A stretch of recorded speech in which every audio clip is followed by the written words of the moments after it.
For more on the many issues, controversies, and what's ahead in national politics, NewsHour Weekend special correspondent Jeff Greenfield joins us now from Santa Barbara, California. Jeff, let's start with what turned out to be a very strange matchup, which was Attorney General Barr versus USA Berman. We had trouble following this yesterday on all the different contours that they were taking, but what's the impact here? Well, just to review the bidding, Friday night late, Attorney General Barr says U.S. Attorney Berman is going to step down and I'm going to replace him with a guy who's a very loyal ally of Trump. 2 hours later, Berman says, I didn't resign. So the next day, Barr says, okay, I talked to the president. He says you're fired. Then the president tells the press, I had nothing to do with this. And by the end of this bizarre 24 hours, Berman is stepping down to be replaced by his deputy, who is not a political ally of Trump, or just a prosecutor. And the impact is a lot of what the U.S. Attorney's Office in New York was doing was not pleasing to the president. Either investigating his inaugural committee for the misuse of funds, Deutsche Bank, which was a big creditor of Trump's, Giuliani and his law firm. So that's part of why this got eyebrows raised. But then there's the part about John Bolton. Friday night, ABC News released the transcript clip of the interview where Bolton, former national security advisor, written a very critical book of Trump, said the president told the president of Turkey he was going to intervene with the U.S. Attorney's Office to protect the state bank of Turkey. That's why this has raised so many eyebrows over the last 48 hours. Let's talk about the rally in Tulsa yesterday. There was a lot of concern that during a pandemic, this wasn't the best idea. The end result? Well, to put it in a technical political science term, not good.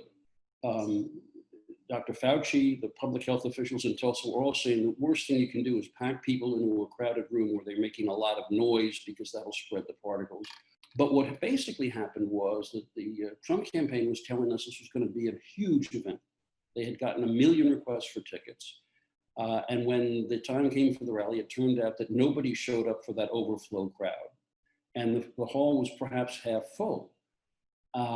What makes this really intriguing is there is a group of people who participate on social media apps like TikTok and K-pop, the Korean music, organized some kind of guerrilla operation to ask for an enormous number of tickets. The point being to inflate the estimates and to deluge the Trump campaign with useless data. The whole point about getting these rallies is to get voter data.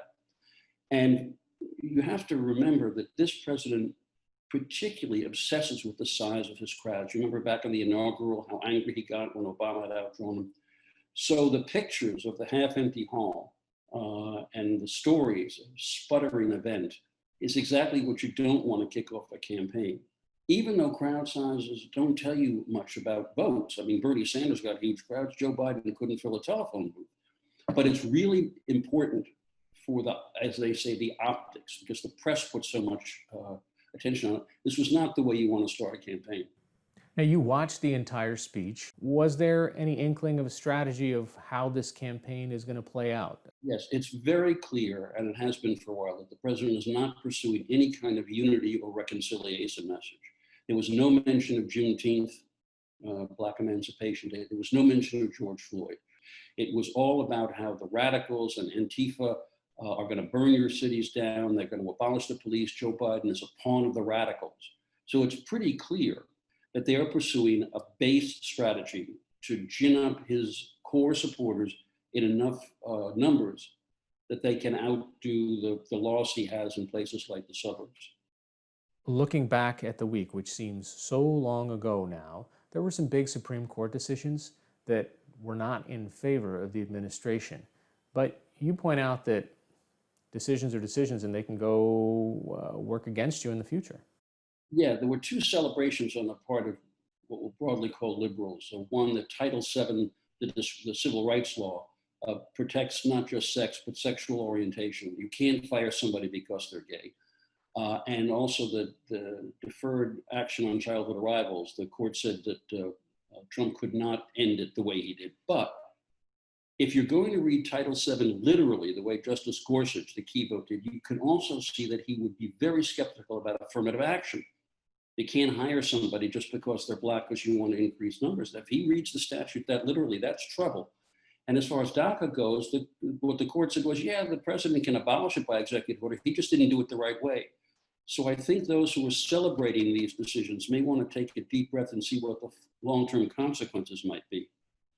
Jeff Greenfield, thanks so much for joining us. Pleasure.